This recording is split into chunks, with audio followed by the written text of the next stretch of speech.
بسم اللہ الرحمن الرحیم۔ السلام علیکم۔ نبی کریم صلی اللہ علیہ وآلہ وسلم نے فرمایا، میں تمہیں جس چیز کا حکم دوں اسے مانو، اور جس چیز سے روک دوں اس سے رک جاؤ۔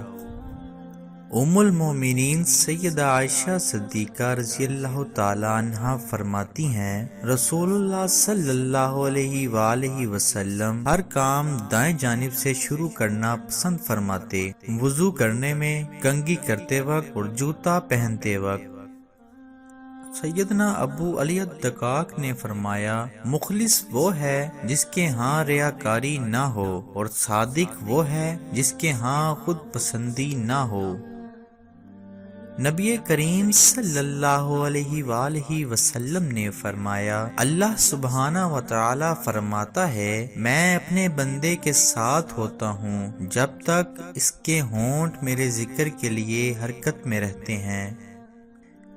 نبی کریم صلی اللہ علیہ وآلہ وسلم نے فرمایا، مجھے تقسیم کرنے والا بنایا گیا ہے، اور میں تمہارے درمیان تقسیم کرتا ہوں۔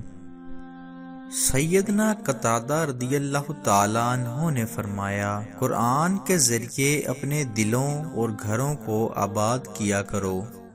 مزید اچھی ویڈیوز کے لیے چینل کو سبسکرائب کرنا نہ بھولیں اور بیل آئیکن پر کلک ضرور کریں۔